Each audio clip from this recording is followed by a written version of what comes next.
Lors des fiançailles de mon frère, papa lui a remis l'acte de propriété de l'appartement, pour lequel j'avais payé 30 000 €, sans compter le loyer. Notre cadeau pour vous, a-t-il dit, puis il s'est tourné vers moi, dégagez maintenant. Alors j'ai tout pris, mais ce n'était pas la fin. Je m'appelle Alice, j'ai 34 ans, et j'ai toujours cru comprendre ce que signifiait le mot « famille » jusqu'à la fête de fiançailles de mon frère Étienne, le printemps dernier. Je me tenais près de la fontaine à champagne, souriant et applaudissant alors que mon père levait son verre. « Mon fils, nous sommes si fiers de toi », annonça papa, sortant une enveloppe de sa veste. « Voici l'acte de propriété de l'appartement. Il est tout à toi maintenant. » Mon cœur s'arrêta. Cet appartement, celui pour lequel j'avais secrètement contribué à hauteur de 30 000 € en tant qu'investissement familial. Mon verre de champagne faillit me glisser des doigts tremblants alors que la réalisation s'imposait. Mon propre père venait de donner quelque chose que j'avais aidé à payer, sans même reconnaître mon sacrifice. Avant de plonger dans cette histoire, d'où regardez-vous? Appuyez sur ce bouton « J'aime » et « S'abonner » si vous vous êtes déjà senti trahi par quelqu'un en qui vous aviez confiance. Croyez-moi, ce qui s'est passé ensuite vous montrera exactement comment les dynamiques familiales peuvent se cacher sous la surface jusqu'à ce qu'un moment change tout. Laissez-moi revenir en arrière et dresser le tableau complet de ma famille et de la façon dont nous sommes arrivés à ce moment dévastateur lors de la fête de fiançailles. J'ai toujours été celle qui était responsable. En tant qu'analyste financière chez Banque Concorde, j'ai gravi les échelons au cours de la dernière décennie grâce à la discipline et au travail acharné. 3 mois avant la fête de fiançailles, j'avais obtenu une promotion au poste d'analyste principal, accompagnée d'une augmentation de salaire appréciable. J'ai toujours été prudente avec l'argent, suivant mes dépenses dans des feuilles de calcul détaillées, maximisant mes cotisations à mon épargne retraite et constituant régulièrement mon compte d'épargne. L'indépendance financière a été mon objectif depuis que j'ai vu ma colocataire de collège lutter contre ses dettes après que ses parents l'aient coupée sans avertissement. Mon frère Étienne est une autre histoire. 2 ans plus jeune que moi, à 32 ans, il a toujours été l'enfant d'or. Charmant, extraverti et le favori évident de mon père. Pendant que je travaillais des heures supplémentaires et que je suivais des cours du soir pour faire progresser ma carrière, Étienne sautait d'une idée d'entreprise à l'autre, une application de livraison de repas qui a échoué en 6 mois, une entreprise de crypto-monnaie qui s'est mystérieusement dissoute, et plus récemment, une entreprise de coaching de vie avec exactement 3 clients. Malgré ses échecs, papa parle toujours de l'esprit d'entreprise et de la vision d'Étienne. Et plus important encore, papa le sort toujours financièrement. Notre père, Georges, a bâti une entreprise de construction prospère à partir de rien. Il est fier, têtu et a des vues très traditionnelles sur la famille. Dans son esprit, Étienne reprendra un jour l'entreprise familiale. Bien qu'Étienne n'ait montré aucun intérêt ni aucune aptitude pour la construction, Georges se voit en Étienne, ou plutôt voit ce qu'il veut voir. Avec moi, c'est différent. Il respecte ma stabilité financière, mais rejette souvent mes réalisations par des commentaires du genre « c'est bien, ma chérie », avant de changer rapidement de sujet pour parler de la dernière entreprise d'Étienne. Maman Louise essaie d'équilibrer le favoritisme évident de papa. Elle m'appelle en privé pour me féliciter de mes réussites professionnelles et se souvient toujours de mon anniversaire avec des cadeaux attentionnés. Mais dans les réunions de famille, elle contredit rarement papa. Des années de mariage avec sa personnalité dominante en ont fait la pacifique de la famille plutôt qu'un partenaire égal dans les décisions parentales. Il y a ensuite Sophie, la fiancée d'Étienne. Fille d'un chirurgien éminent, elle est issue de la richesse et s'attend à maintenir ce style de vie. Quand elle et Étienne ont commencé à sortir ensemble il y a 2 ans, il est devenu évident que l'appartement modeste d'Étienne ne l'impressionnerait pas, ni ses parents. C'est alors que papa a commencé à parler d'aider Étienne à déménager dans un meilleur quartier. L'appartement en question se trouve à Parc des Lilas, un quartier huppé qu'Étienne n'aurait jamais pu s'offrir avec ses revenus irréguliers. 3 chambres, une cuisine gastronomique et un balcon avec vue sur la ville. Il criait le succès d'une manière que la carrière réelle d'Étienne ne faisait pas. Le prix d'achat était de 480 000 €, bien au-delà des moyens d'Étienne. Il y a 8 mois, papa m'a appelé pour prendre un café à notre endroit habituel, le Café des Rives. Il semblait inhabituellement sérieux en remuant son café noir. « Alice, j'ai besoin de ton aide pour quelque chose d'important, dit-il, la voix basse. Je rassemble des fonds pour un appartement pour Étienne. C'est un investissement solide dans une région en croissance. La famille le possédera ensemble, mais Étienne y vivra pour l'instant. Il me manque environ 30 000 €, et je sais que tu économises. J'ai hésité, pensant à la compte que j'accumulais pour mon propre logement. Il ne me manquait qu'environ 15 000 € pour atteindre mon objectif après des années d'économie prudente. Papa, c'est beaucoup d'argent, dis-je prudemment. J'économise pour mon propre logement. Il a traversé la table et m'a tapoté la main. C'est un investissement familial, Alice. Ton argent ne disparaîtra pas. Il sera investi dans une propriété qui prendra de la valeur. Nous mettrons tout par écrit. De plus, tu te portes si bien, et Étienne a besoin de ce coup de pouce en ce moment. Les parents de Sophie posent déjà des questions sur sa situation de logement. Contre mon meilleur jugement, j'ai accepté. J'ai transféré 30 000 € à mon père le lendemain, avec la compréhension que j'aurais une propriété partielle dans la propriété. Il n'y a jamais eu de documentation formelle, juste la parole de mon père, que jusqu'à la fête de fiançailles je n'avais jamais eu de raison de douter. Pendant ce temps, j'ai continué à vivre dans mon modeste appartement d'une chambre à Quartier-Fleury, prenant le bus pour aller au travail pendant qu'Étienne conduisait la BMW que papa l'avait aidé à louer. Je me suis dit que le sacrifice était temporaire. L'appartement était un investissement familial, et ma contribution me reviendrait un jour avec des intérêts. Dans les mois précédant la fête de fiançailles, Étienne et Sophie se sont de plus en plus concentrés sur la création de l'image parfaite. Les médias sociaux d'Étienne ont soudainement présenté des réunions d'affaires dans des restaurants haut de gamme. Sophie a commencé à le désigner comme « mon entrepreneur à succès » dans les légendes Instagram. L'appartement est devenu leur vitrine, bien qu'Étienne mentionnât rarement que papa en avait financé la majeure partie. J'ai reporté mes propres projets d'achat de maison, me disant que j'étais une sœur de soutien. J'ai même aidé Étienne à meubler l'endroit, trouvant des bonnes affaires sur des meubles de qualité grâce à mon réseau.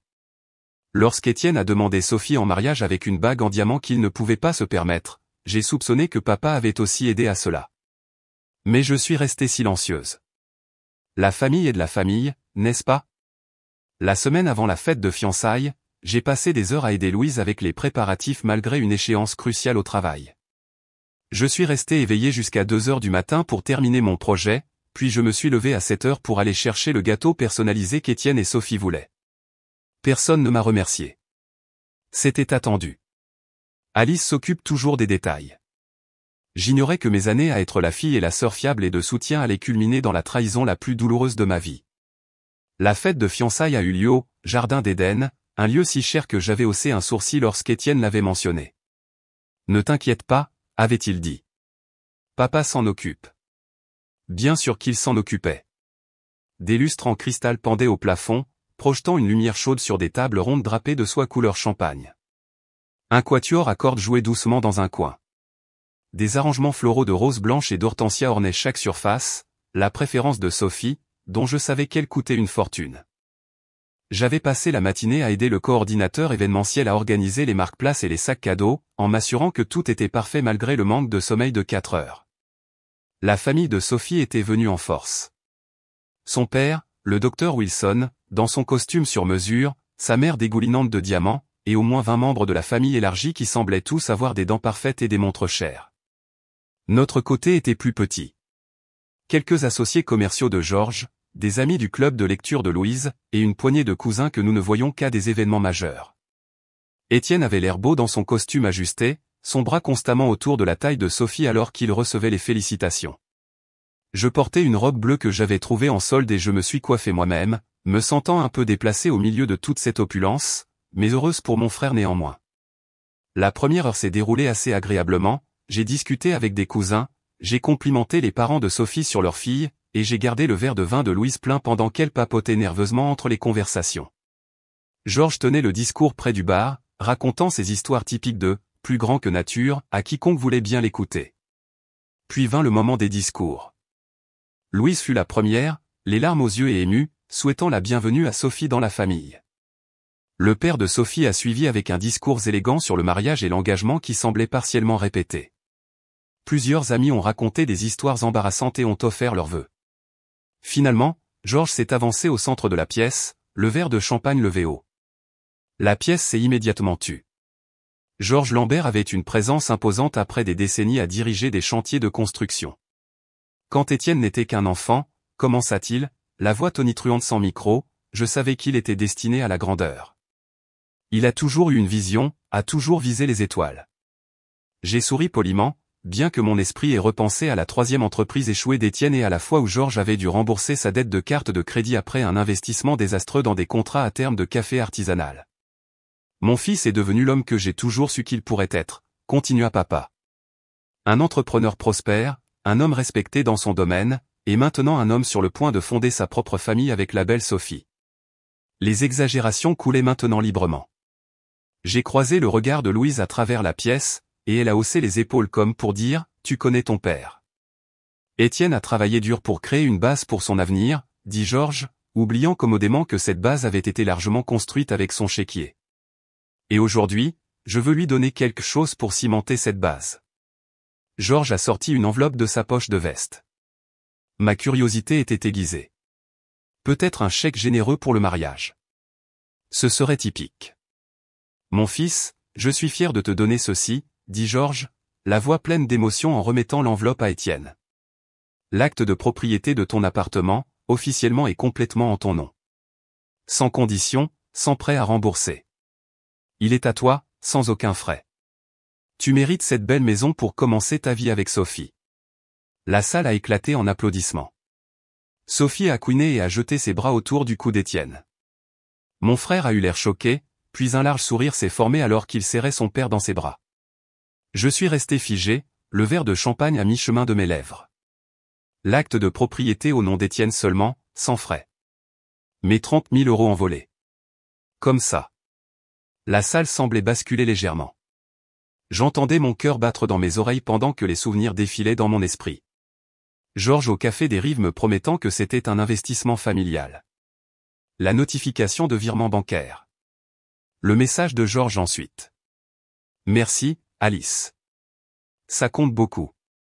La famille prend toujours soin des siens. J'ai senti une sueur froide se répandre dans mon dos alors que j'essayais de traiter ce qui venait de se passer. Georges avait-il oublié ma contribution? Non, ce n'était pas possible.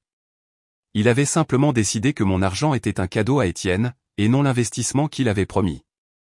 J'ai regardé Étienne montrer fièrement l'acte de propriété au père de Sophie, qui a hoché la tête avec approbation. Il n'avait aucune idée que j'avais contribué d'un centime. Dans leur esprit, c'était toute la générosité de Georges. J'ai posé mon verre sur une table voisine avant de le laisser tomber. Mes doigts devenaient soudainement engourdis. Georges recevait maintenant des tapes dans le dos de félicitations pour sa générosité. Louise tamponnait ses yeux avec un mouchoir. Personne ne me regardait. J'avais besoin d'air, bougeant aussi naturellement que possible. Je me suis dirigé vers les portes terrasses de la salle, glissant dehors dans la fraîche soirée. Mes mains agrippaient le muret en pierre pendant que je prenais de profondes respirations, essayant de calmer la nausée qui montait dans mon estomac. Presque 2 ans d'économies agressives, envolées sans reconnaissance. La porte s'est ouverte derrière moi et je me suis redressé rapidement, essuyant la larme qui s'était échappée. Te voilà. C'était Georges, exubérant et légèrement rougi par le whisky et les louanges. Qu'est-ce que tu as pensé de ma surprise? Étienne était époustouflé. Je me suis tourné pour lui faire face, luttant pour garder ma voix égale. Papa, cet appartement. J'ai contribué 30 000 €. Tu as dit que c'était un investissement familial. Son expression a vacillé un instant avant de se stabiliser dans une réassurance dédaigneuse. Oh, Alice, ne t'inquiète pas pour ça maintenant. Nous célébrons. Nous pourrons parler affaires une autre fois. Mais, papa, tu viens de donner quelque chose que j'ai partiellement payé, ai-je insisté, ma voix s'élevant légèrement malgré mes efforts pour rester calme. Il fronça les sourcils, jetant un coup d'œil par-dessus son épaule pour s'assurer que nous étions seuls. Baisse la voix. Ce n'est ni le moment ni le lieu. Nous réglerons ça plus tard. Je le promets. Il m'a tapoté l'épaule. Maintenant, reviens à l'intérieur et sois heureuse pour ton frère. Ne fais pas de ça une affaire personnelle. Avant que je puisse répondre, la mère de Sophie est apparue à la porte. Georges, le photographe veut une photo de famille. Georges m'a lancé un regard d'avertissement avant de coller un sourire. On arrive, Madame Dubois. Alice, nous arrivons. Je suis resté seul sur la terrasse. L'ampleur de la trahison m'a submergé. Il ne s'agissait pas seulement d'argent. Il s'agissait de valeur. Mes contributions, financières et autres, ne signifiaient rien comparé au bonheur d'Étienne. Je suis retourné à la fête en mode automatique, souriant mécaniquement pour les photos, déclinant les offres de danse.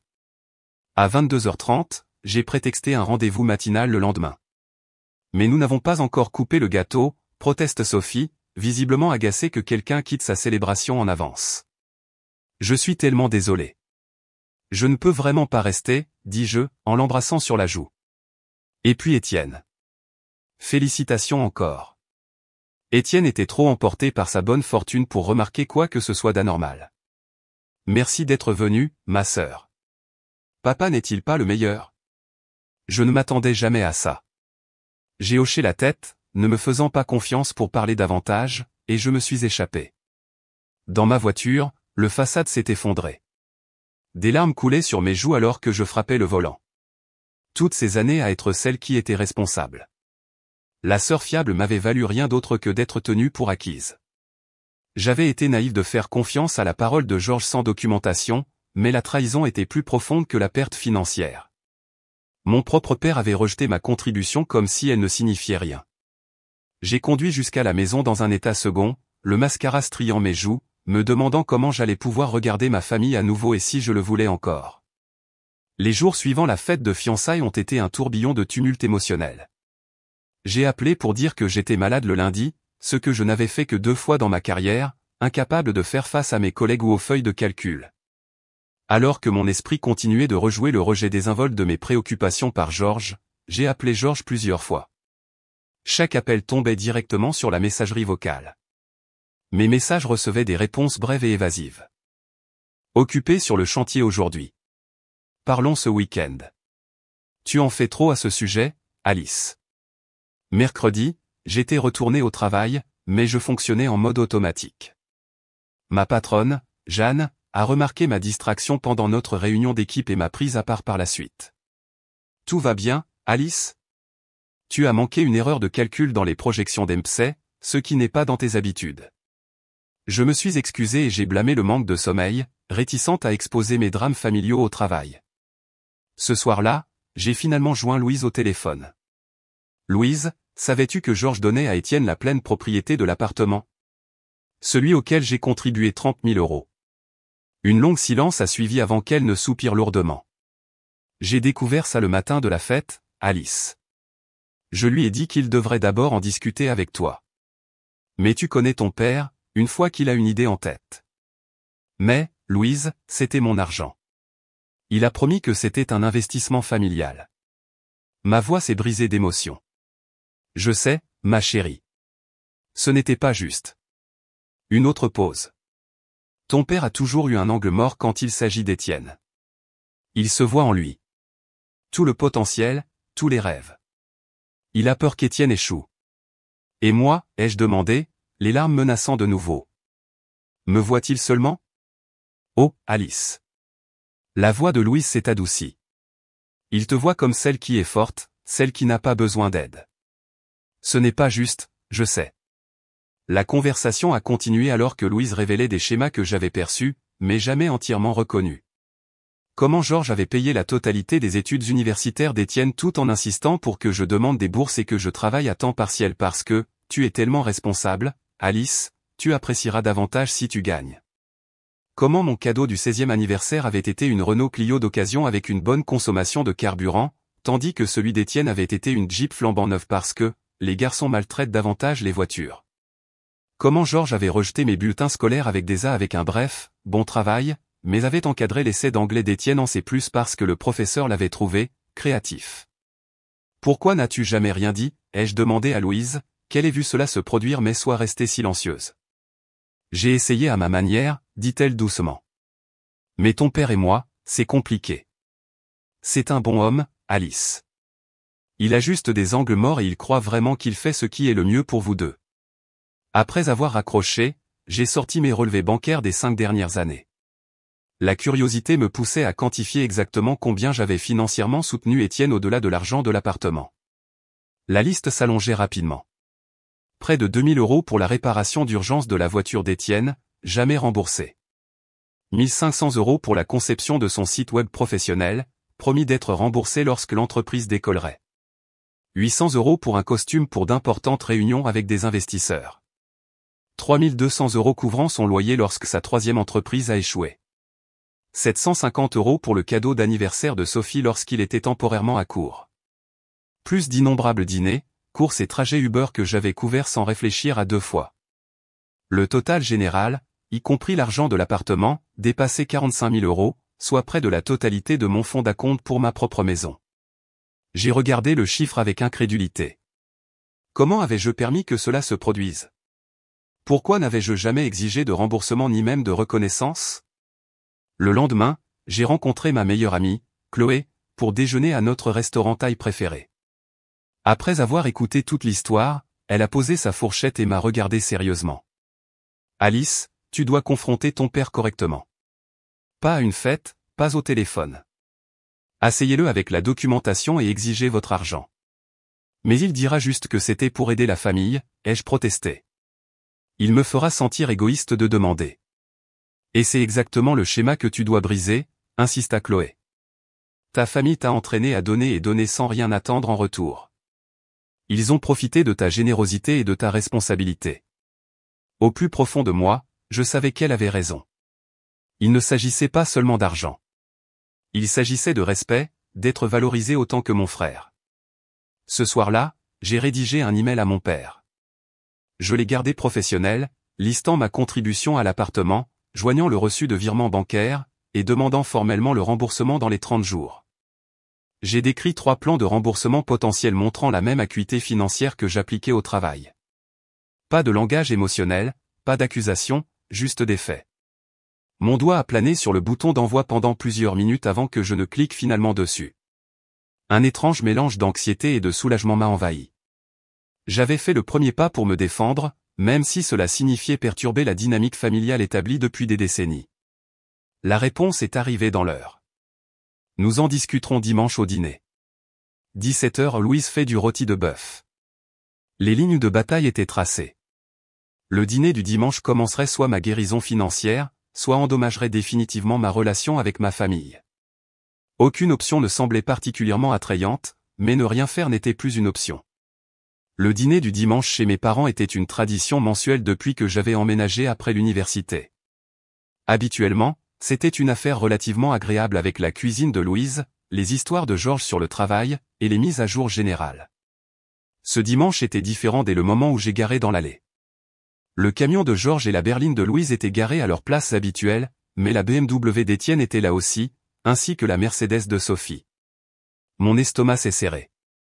Je ne m'attendais pas à ce qu'il soit là, bien qu'en rétrospective, j'aurais dû savoir que Georges voudrait des alliés. J'étais venu préparé.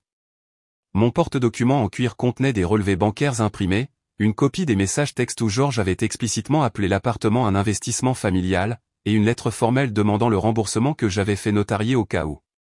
Louise a ouvert la porte avant que je ne puisse frapper, le visage crispé par l'anxiété. Ils sont dans la salle à manger, a-t-elle murmuré, me serrant brièvement. S'il te plaît, essaie de rester calme. Quelle que soit l'issue, le tableau de la salle à manger semblait trompeusement normal. Georges en bout de table, Louise à l'extrémité opposée, Étienne et Sophie d'un côté. La chaise vide en face d'eux m'attendait.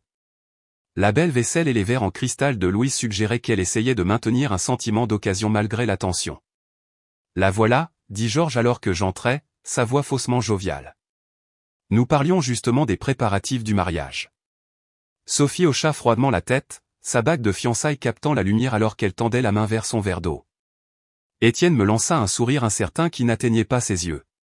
J'ai pris ma place, posant mon porte-documents à côté de mon assiette. Je pensais que nous discutions de la situation de l'appartement, dis-je calmement mais fermement. Le sourire de Georges se resserra. Nous y viendrons. Le dîner de famille passe avant. Ta mère a beaucoup travaillé pour ce repas. Louise est apparue avec le rôti de bœuf et pendant les 20 minutes suivantes, nous avons engagé le repas le plus tendu de ma vie. Sophie a discuté des lieux de mariage pendant que je poussais la nourriture dans mon assiette. Étienne a mentionné un nouveau contact professionnel pendant que Georges hochait la tête avec approbation. Personne n'a reconnu l'éléphant dans la pièce jusqu'au dessert. La tarte aux pommes de Louise, mon dessert préféré que je pouvais à peine goûter. Alors, Georges a finalement dit, posant sa fourchette.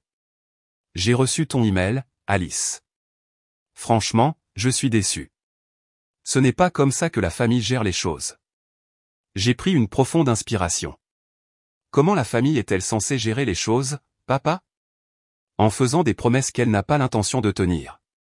Son visage se renfrogna. Je ne t'ai jamais promis la propriété de cet appartement.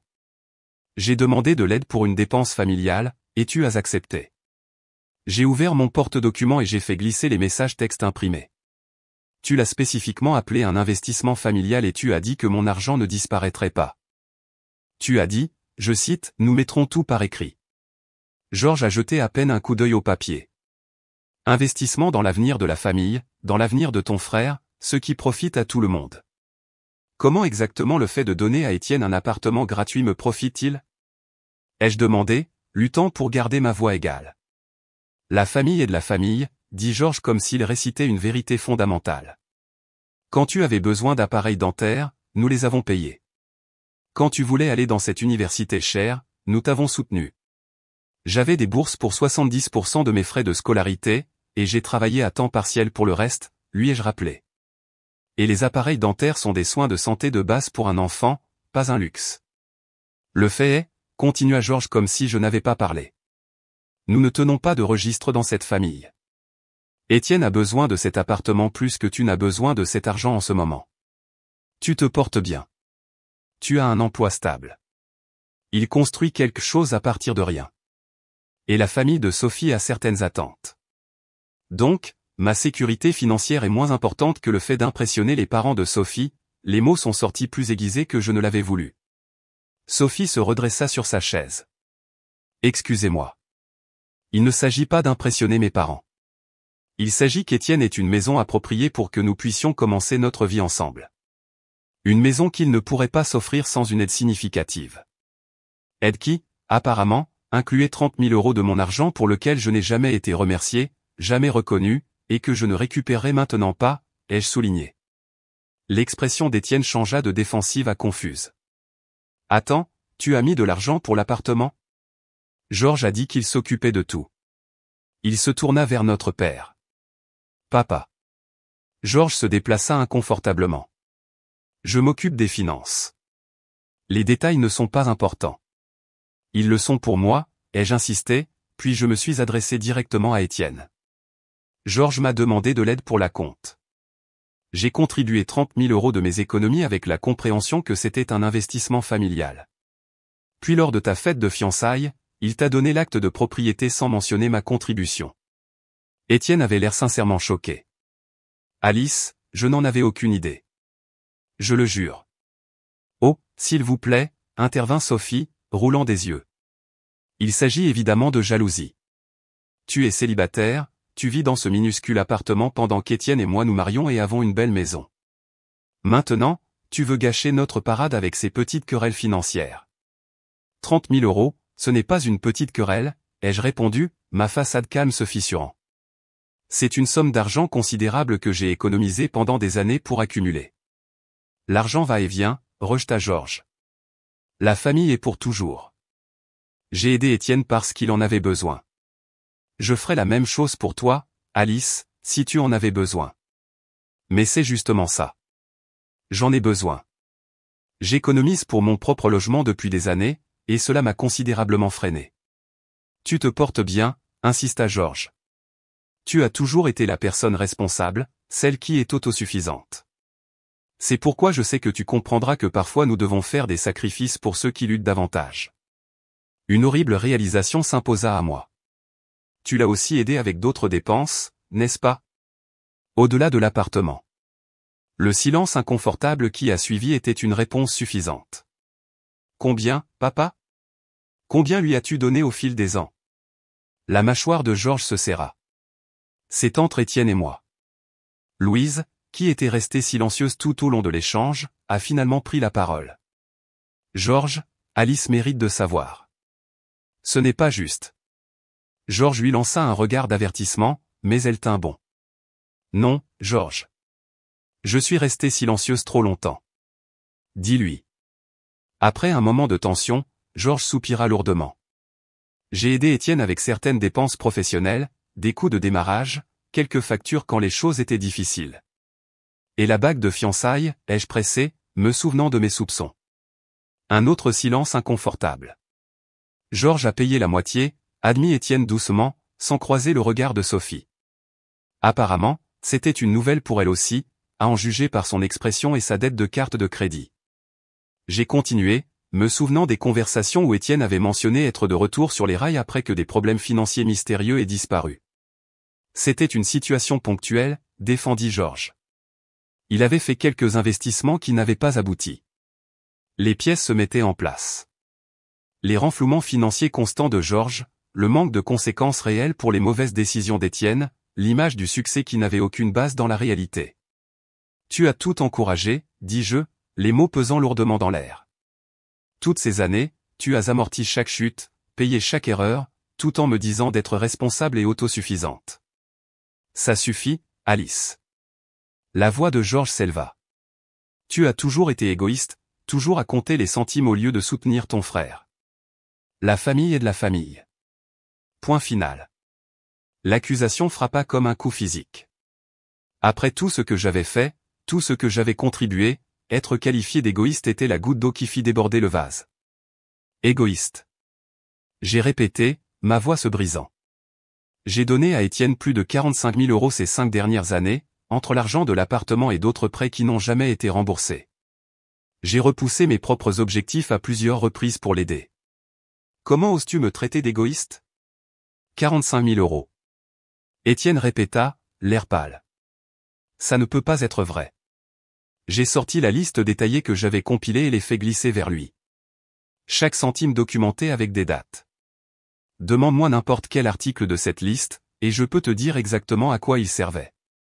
Étienne a parcouru la liste, la reconnaissance se dessinant sur son visage à chaque ligne. Alice, je ne réalisais pas que ça montait à tant. J'ai toujours eu l'intention de te rembourser quand les choses s'amélioreraient. Eh bien, les choses ne semblent jamais s'améliorer parce que Georges intervient constamment pour te sauver de toute conséquence réelle, dis-je, la frustration accumulée de ces années s'exprimant. Tu n'as jamais eu à apprendre de tes erreurs parce qu'elles ne t'ont jamais rien coûté. Ce n'est pas juste, intervint Sophie. Étienne travaille incroyablement dur.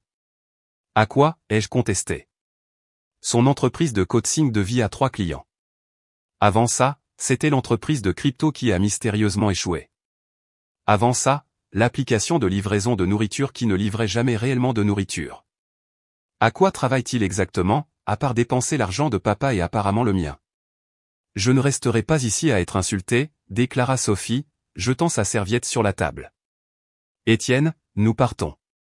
Étienne hésita, regardant entre sa fiancée et moi avec un conflit sincère sur son visage. Sophie, attends. Je pense qu'Alice a des points valables. Alors, tu prends son parti?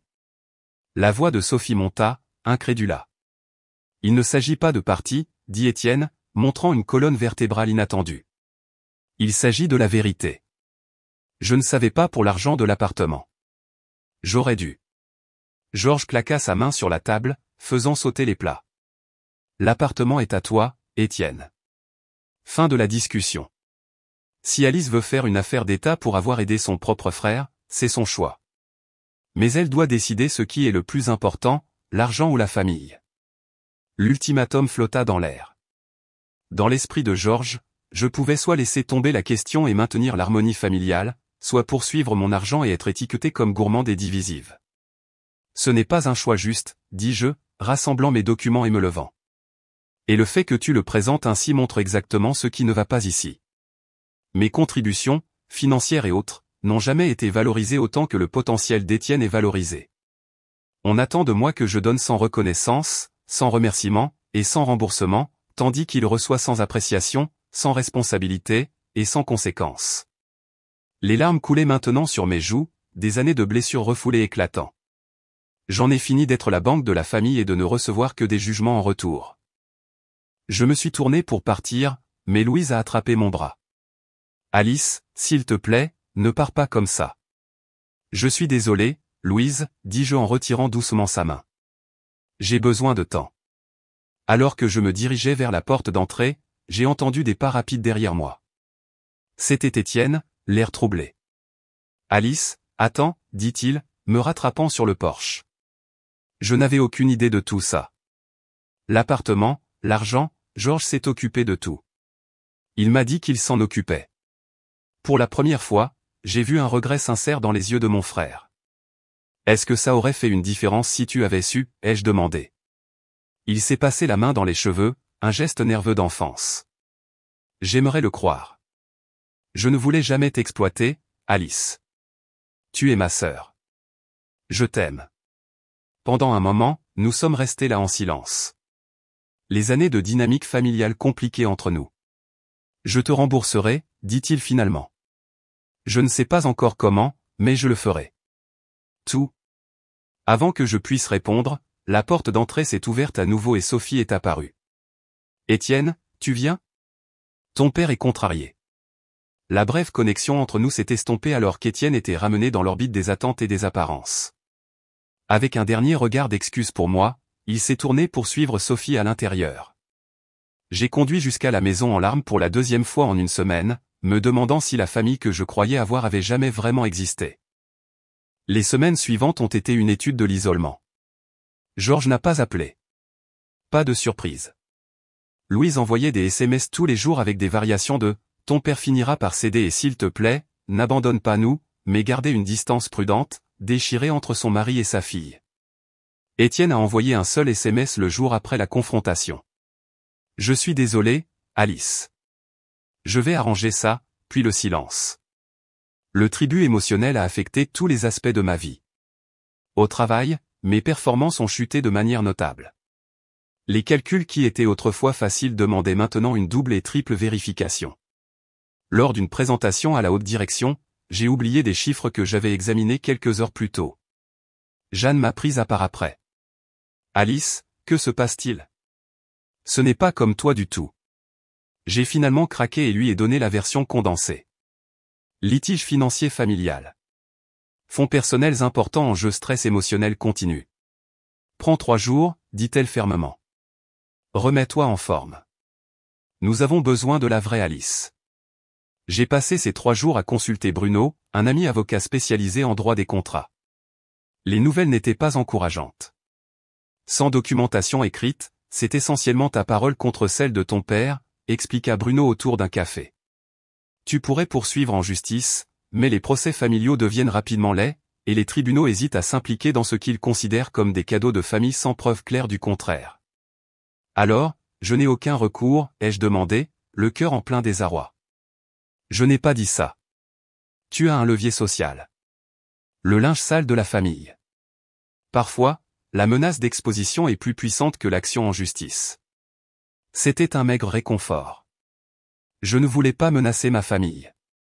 Je voulais la reconnaissance et l'équité. Quand je suis retourné au travail, je me suis forcé à compartimenter, canalisant ma frustration dans la productivité. Je suis resté tard, reconstruisant ma réputation professionnelle une feuille de calcul à la fois. Les collègues ont commenté mon intensité, mais j'ai ignoré leurs préoccupations. Le travail était le seul domaine de ma vie où l'effort se traduisait de manière fiable par des résultats. 2 semaines après la confrontation du dîner du dimanche, j'ai fait une découverte troublante. En consultant les alertes de mon service de surveillance de crédit, j'ai remarqué une demande de carte Prestige pour une carte que je n'avais pas demandée. Une enquête plus approfondie a révélé que Georges avait payé les factures de carte Prestige d'Étienne, plus de 4 000 € par mois pendant la dernière année. L'image de l'entrepreneur prospère était entièrement de la fumée et des miroirs, financés par notre père. La révélation a approfondi ma résolution. Il ne s'agissait plus seulement de l'argent de mon appartement. Il s'agissait d'un schéma dysfonctionnel qui empêchait Étienne de devenir jamais véritablement indépendant et prospère à ses propres conditions. Un appel de Louise a rompu mon isolement auto-imposé.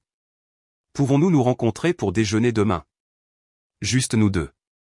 Nous nous sommes rencontrés dans un café tranquille à mi-chemin entre nos maisons.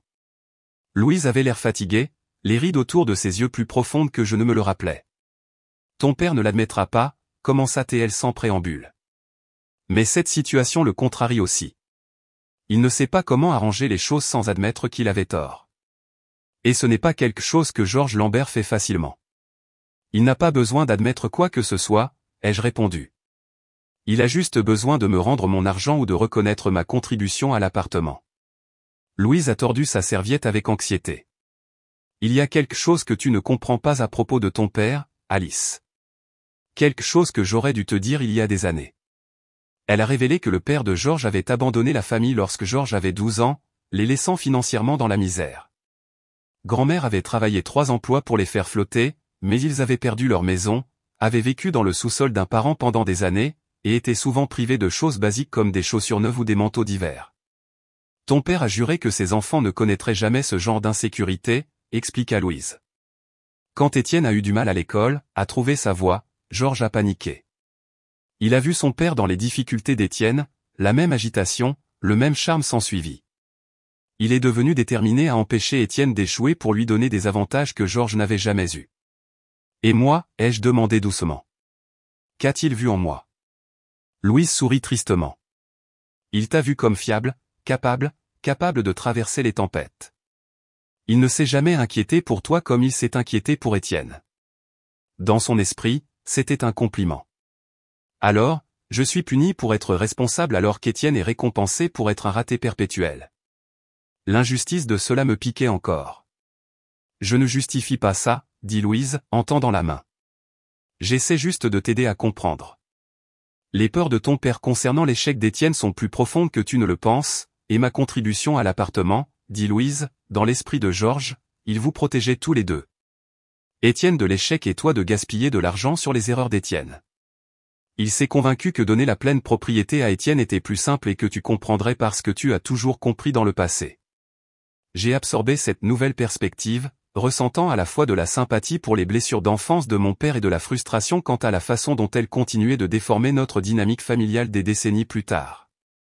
Je vous aime tous les deux, continua Louise. Mais ce schéma n'est sain pour personne.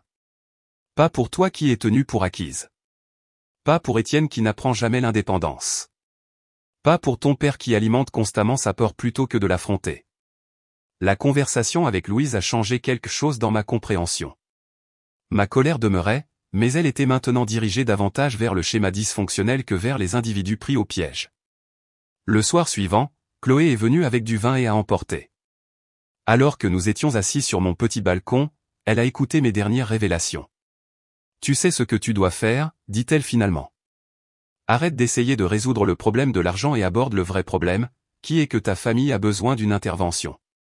Tout ce remaniement financier n'est qu'un symptôme de problèmes plus profonds. Le traumatisme d'enfance de ton père, la dépendance de ton frère, ta complicité par le silence, tout est lié. J'ai considéré ces paroles en sirotant mon vin. Tu penses que je devrais simplement effacer les 30 000 euros? Non, dit Chloé fermement. Je pense que tu devrais rendre le remboursement de cet argent conditionnel à la reconnaissance et à l'adresse des vrais problèmes par la famille. Sinon, même si tu récupères ton argent, rien ne changera vraiment. Ce soir-là, j'ai recherché des thérapeutes familiaux et des conseillers financiers, créant un plan complet.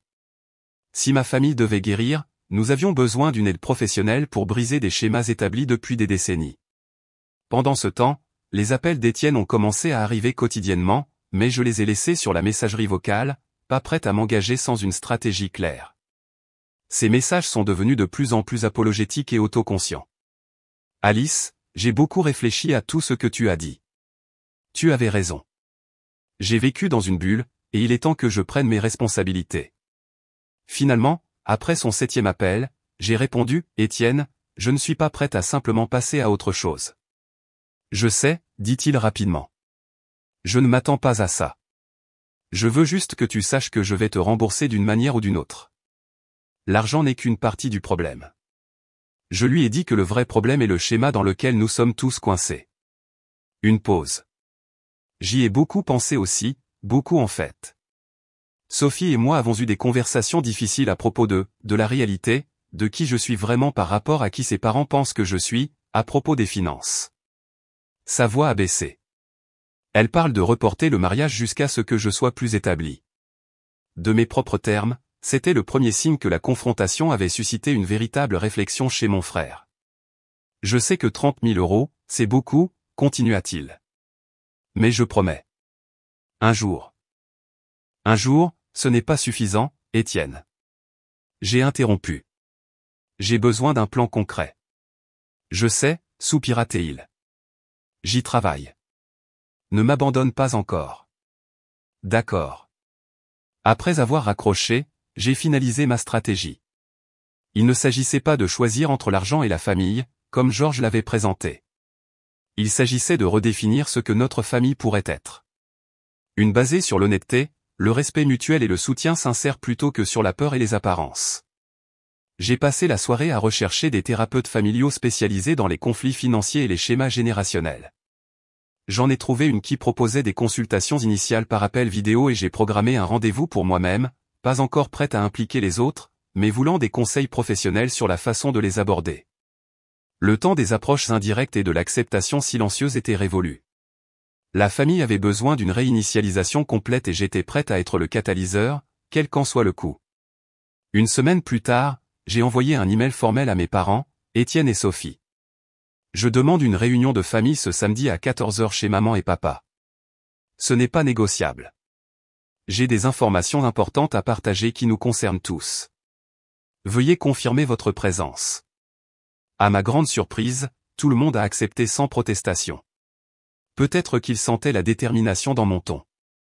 Ou peut-être qu'ils étaient tous aussi fatigués de la tension que moi.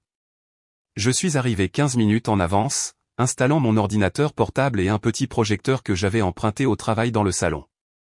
J'avais créé une présentation PowerPoint détaillée avec des graphiques, des chronologies et des projections financières, abordant le problème familial avec la même rigueur analytique que j'appliquais au projet de travail. Louise m'a accueilli avec un câlin nerveux. « Qu'est-ce que c'est que tout ça, Alice ?» « Juste quelques aides visuelles pour notre discussion, ai-je répondu, en testant le projecteur. Georges est entré, jetant un regard fatigué à l'installation, mais ne disant rien. Il a pris son fauteuil habituel, les bras croisés de manière défensive. Louise était assise sur le bord du canapé, les mains jointes serrées sur ses genoux. Étienne et Sophie sont arrivés en dernier. Il avait l'air fatigué, avec des cernes sous les yeux suggérant des nuits blanches. L'apparence normalement parfaite de Sophie montrait des signes de tension. Ses cheveux tirés en arrière négligemment, son expression crispée.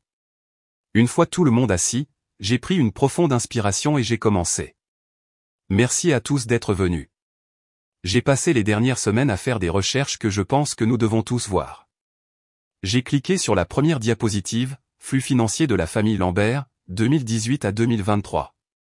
Un diagramme complexe montrait l'argent circulant de Georges à Étienne, de moi à Étienne, et occasionnellement de Georges à moi avec des montants et des dates exactes. C'est une représentation visuelle de nos interactions financières familiales au cours des 5 dernières années, ai-je expliqué. Comme vous pouvez le voir, il y a un schéma clair. Georges s'est décalé inconfortablement. Alice, est-ce vraiment nécessaire ? Oui, ça l'est, dis-je fermement. Nous ne pouvons pas réparer ce que nous ne reconnaissons pas. La diapositive suivante montrait un graphique à barres comparant l'aide financière qu'Étienne et moi avions reçue de nos parents depuis l'obtention de notre diplôme universitaire. La disparité était frappante, plus de 200 000 € pour Étienne contre moins de 20 000 € pour moi, principalement sous forme de cadeaux d'anniversaire et de Noël. Je ne montre pas cela pour faire honte à qui que ce soit, ai-je précisé, notant le visage renfrogné de Georges. Je le montre parce que ce déséquilibre a créé des dynamiques malsaines pour toutes les personnes impliquées. J'ai cliqué sur d'autres diapositives, documentant méthodiquement chaque prêt, cadeau et renflouement. J'ai inclus une ventilation détaillée de mes propres contributions à Étienne, culminant avec les fonds de l'appartement. Comme vous pouvez le voir, mon soutien financier total à Étienne s'élève à 47 326,42 € sur 5 ans. La contribution à l'appartement représente le montant le plus important à 30 000 €.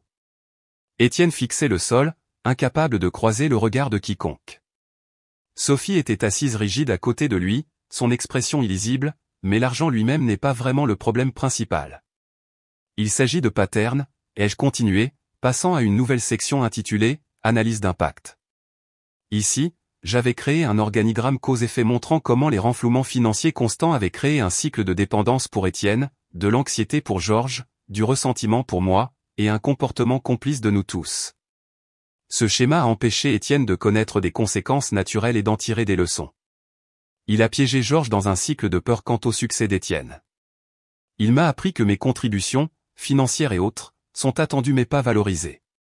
Et cela a créé une fausse réalité qui ne peut être maintenue. Georges a finalement éclaté. C'est ridicule. Transformer la famille en une sorte d'analyse d'entreprise. Tu as toujours été froide avec tes feuilles de calcul et tes calculs, Alice, mais là, tu vas trop loin. Georges. Louise intervint doucement. Laisse-la finir.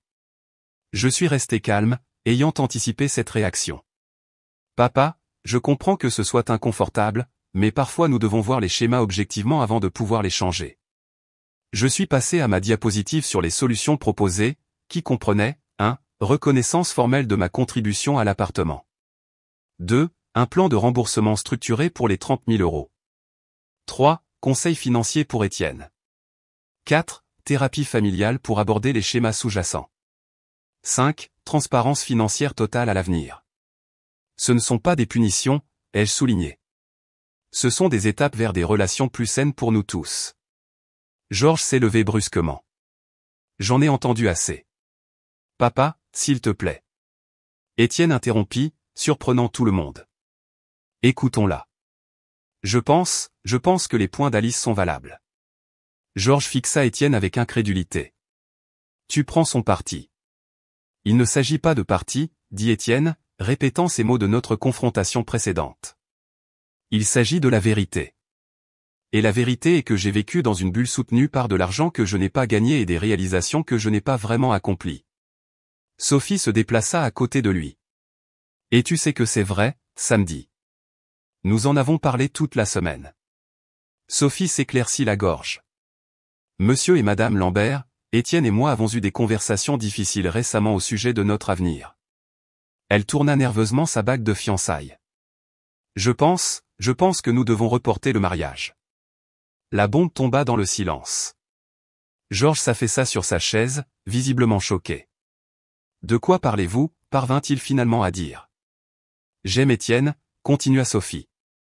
Mais j'ai réalisé que je suis tombée amoureuse d'une version de lui qui n'est pas entièrement réelle.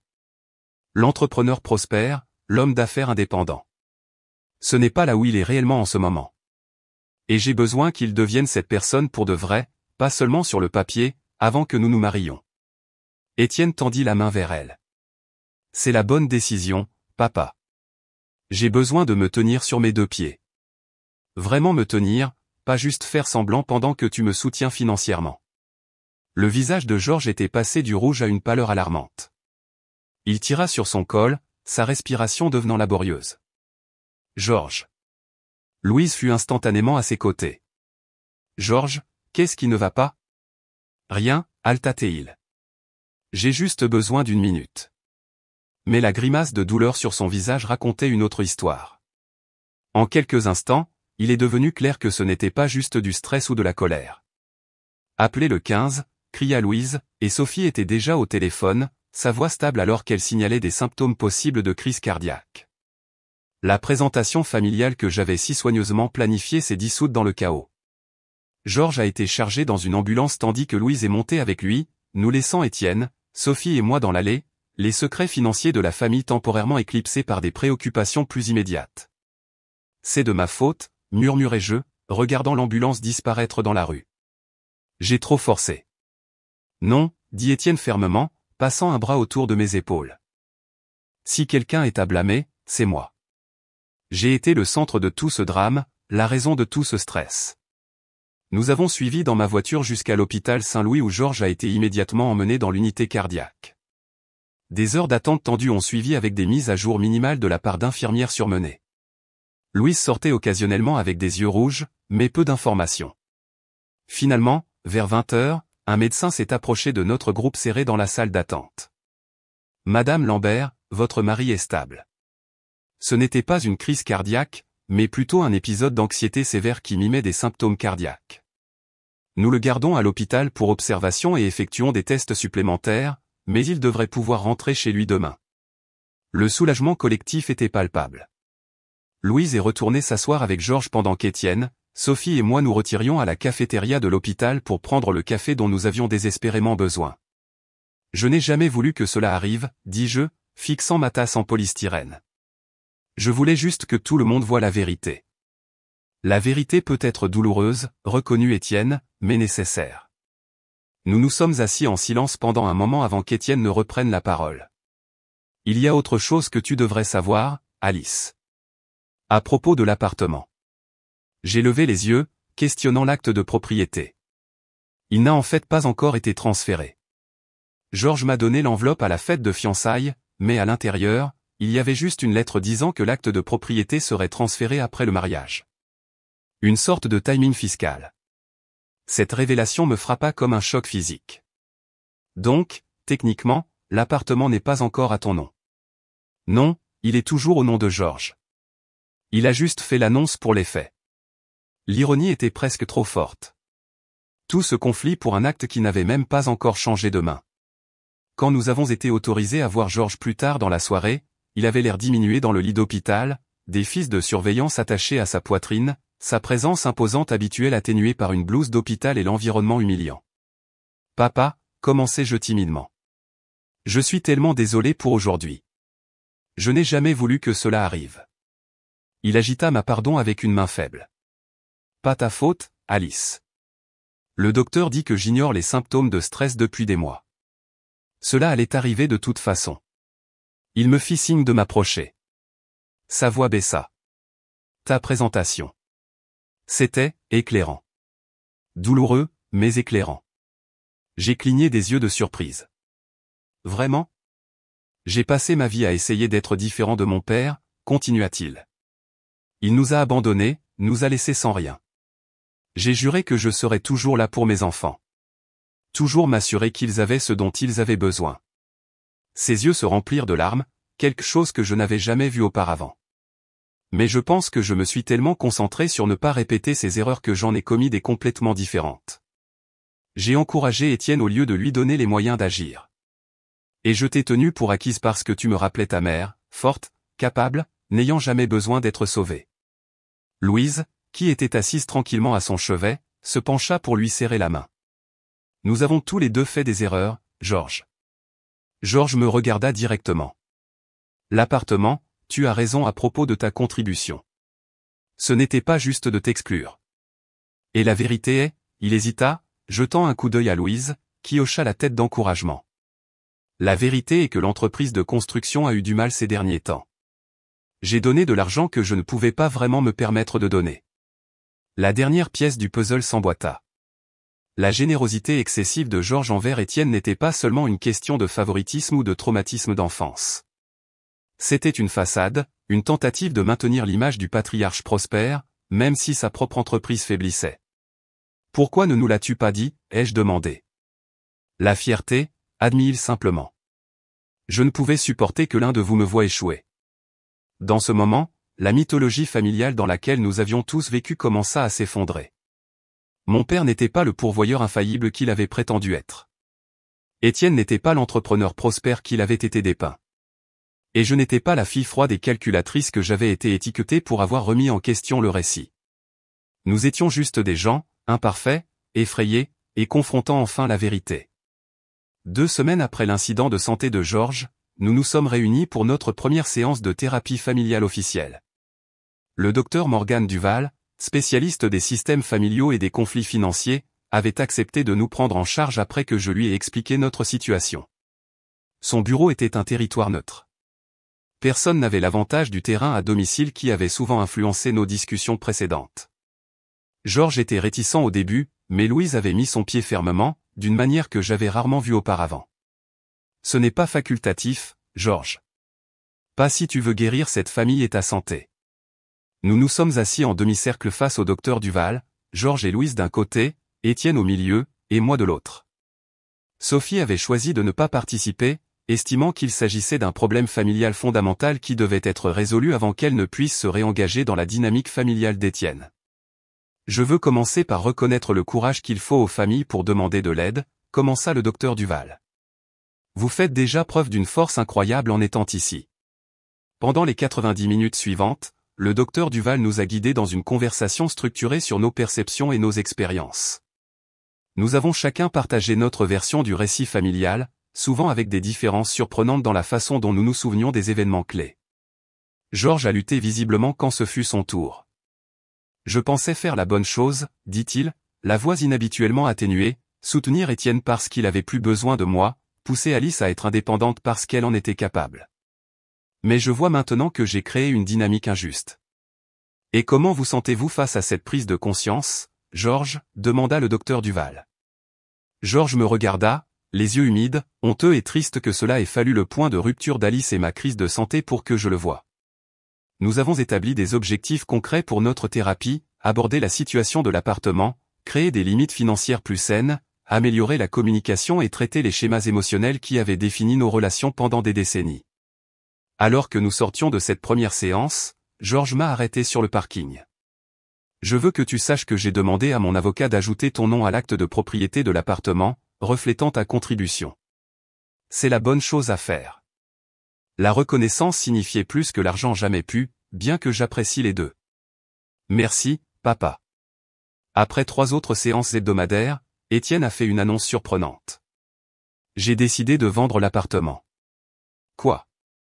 Georges avait l'air sincèrement choqué. Mais nous venons de régler le problème de propriété. C'est exactement pourquoi, expliqua Étienne. Maintenant qu'il est correctement reconnu comme étant en partie la propriété d'Alice, la bonne chose à faire est de le vendre, de te rembourser ton investissement plus les intérêts, et d'utiliser ce qui reste comme un acompte approprié sur un endroit que Sophie et moi pouvons vraiment nous permettre seuls. J'ai regardé mon frère, reconnaissant à peine cette nouvelle version responsable de lui. Étienne, es-tu sûr? C'est un bel appartement. C'est un bel appartement que je n'ai pas gagné, répondit-il simplement. Et y vivre serait un rappel constant des anciens schémas que nous essayons de briser. Georges commença à protester mais se retint. C'était l'ancien schéma. Georges essayant de résoudre les problèmes d'Étienne, essayant de préserver l'image qu'il avait créée au lieu de permettre à Étienne de faire ses propres choix et d'en tirer des leçons. Si c'est ce que tu veux, fils, dit-il finalement. C'est ta décision. Et celle d'Alice puisque tu es copropriétaire maintenant. J'ai hoché la tête d'accord. Je pense que c'est une bonne décision, Étienne. L'appartement a été mis en vente la semaine suivante. Pendant ce temps, d'autres changements se produisaient. Étienne avait trouvé un emploi dans une agence de marketing d'un ami. Un poste d'entrée de gamme avec un salaire modeste mais stable. C'était le premier emploi conventionnel qu'il occupait depuis l'université. Et bien qu'il manquât de la glamour de l'entrepreneuriat, il venait avec quelque chose de plus précieux, un revenu légitime et l'opportunité d'apprendre une entreprise à partir de zéro au lieu de tenter de lancer une entreprise sans expérience. Georges consultait régulièrement un cardiologue et avait fait appel à un partenaire pour aider à gérer l'entreprise de construction, réduisant son stress et ses heures. Louise avait commencé à assister à un groupe de soutien pour les épouses de patients cardiaques où elle trouvait sa voix d'une manière qui commençait à se traduire également dans notre dynamique familiale.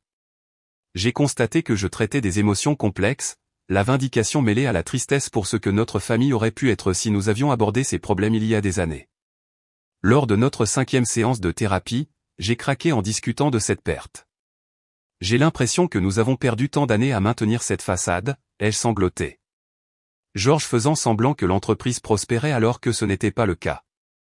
Étienne faisant semblant d'être prospère alors qu'il luttait.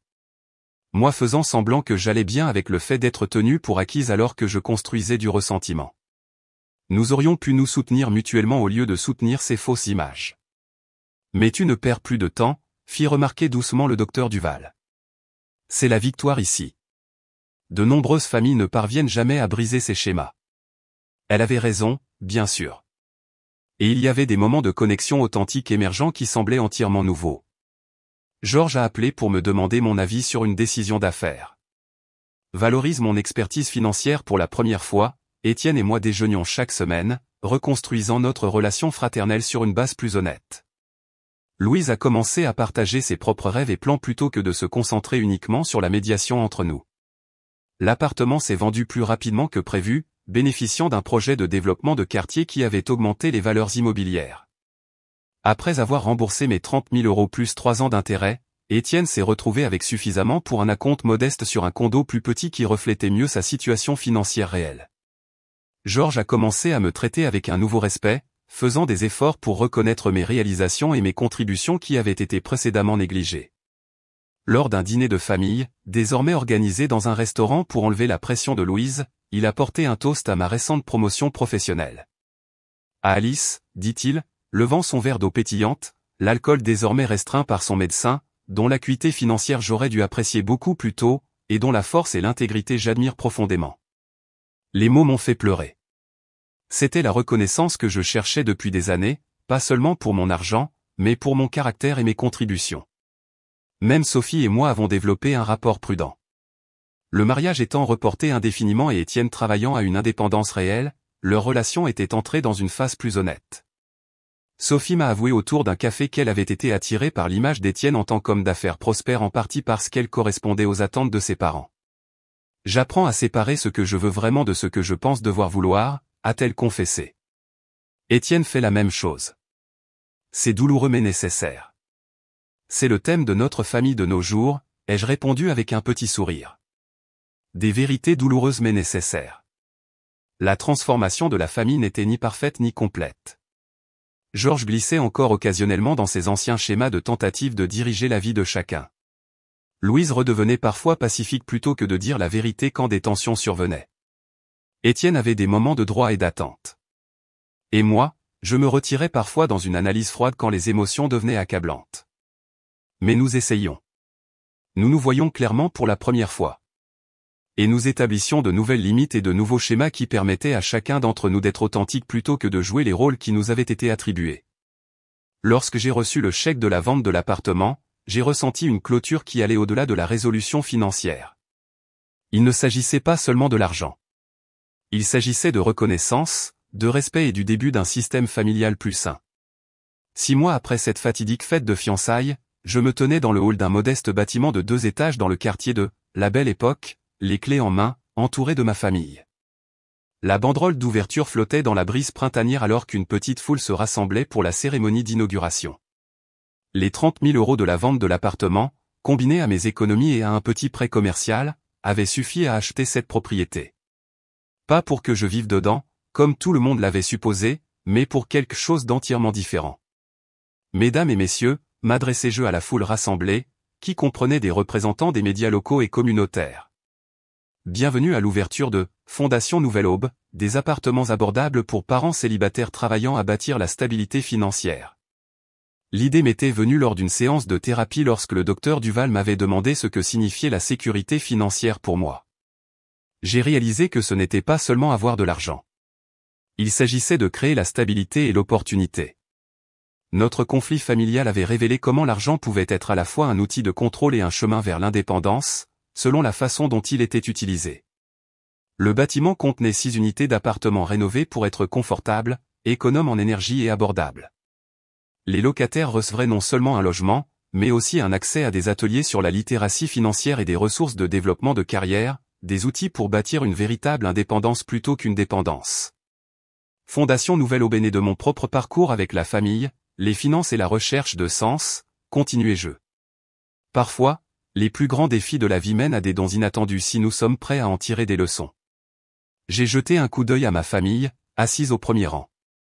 Papa, visiblement plus sain qu'il ne l'avait été depuis des années, hocha la tête avec une fierté indéniable.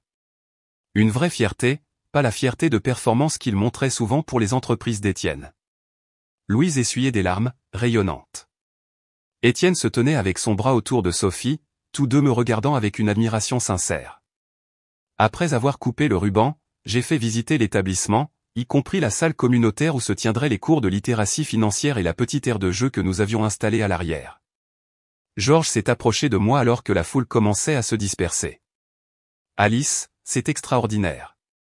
Tu as créé quelque chose de significatif à partir de ce qui a commencé comme un conflit familial. Je suis si fier de toi.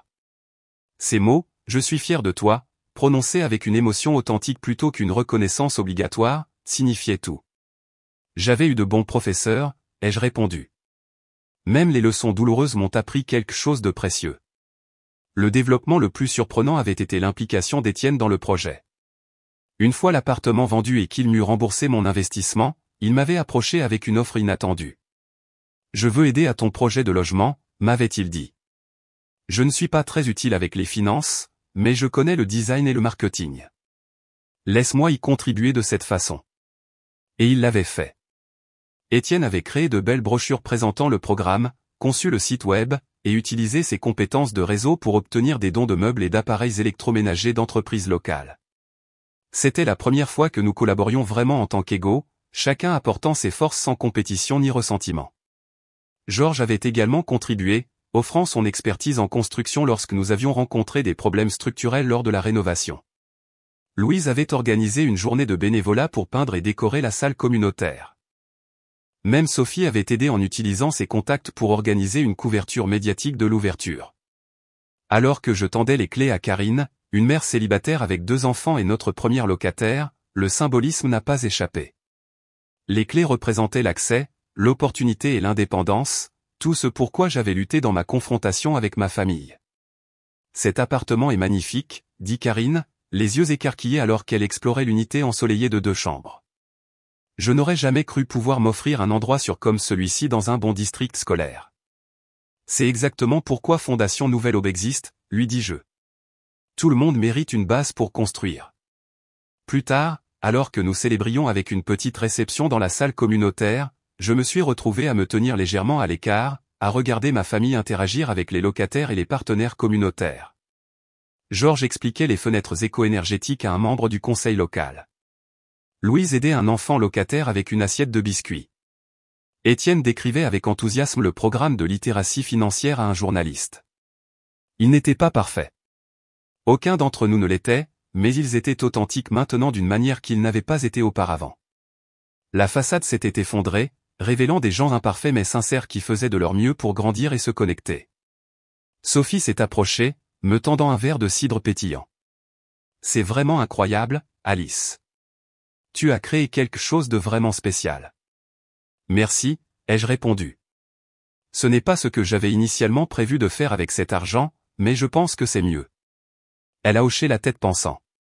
Étienne et moi apprenons que parfois le chemin inattendu est le bon.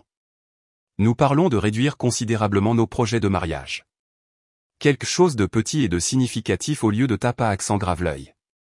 Cela semble parfait, dis-je, et je le pensais vraiment. Le voyage de ce moment dévastateur à la fête de fiançailles jusqu'à ce jour de célébration n'avait été ni droit ni facile. Il y avait eu des séances de thérapie douloureuses où des blessures vieilles de plusieurs décennies étaient rouvertes. Il y avait eu des revers lorsque les anciens schémas se réaffirmaient brièvement. Il y avait eu des moments où je me demandais si la guérison était vraiment possible. Mais en me tenant dans ce bâtiment qui représentait à la fois mon indépendance financière et mon engagement à aider les autres à atteindre la leur, j'ai ressenti une paix que je ne savais pas possible. La trahison qui avait initialement semblé être la fin de mon monde était devenue plutôt le catalyseur d'une transformation, pas seulement pour moi, mais pour toute ma famille. Alors que le soleil commençait à se coucher, projetant une lumière dorée à travers les fenêtres de la salle communautaire, Georges a tapoté son verre pour attirer l'attention. J'aimerais proposer un toast, dit-il, la voix stable mais émue. À Alice, qui a eu le courage de dire la vérité même lorsque c'était difficile, la sagesse de canaliser la douleur dans un but, et la compassion de créer des opportunités pour les autres. Tu m'as appris, vieux père, que la vraie force familiale ne vient pas du maintien des apparences, mais de la confrontation de la réalité ensemble. Nous avons levé nos verres alors que je clignais des larmes. Le voyage n'était pas terminé. La vraie croissance ne l'est jamais. Mais nous avions trouvé notre chemin vers un nouveau commencement, l'un construit sur la vérité plutôt que sur l'illusion. Quelle est ton histoire de conflit financier familial ? As-tu déjà vécu une trahison qui a finalement conduit à un changement positif ? J'aimerais beaucoup connaître tes expériences dans les commentaires ci-dessous. N'oublie pas de liker, de t'abonner et de partager si cette histoire t'a touché. Parfois, les moments les plus douloureux de nos vies deviennent les portes de notre plus grande croissance. Merci d'avoir fait partie de ce voyage, et j'espère que mon histoire apportera une perspective ou un réconfort à quiconque fait face à des défis similaires avec sa propre famille.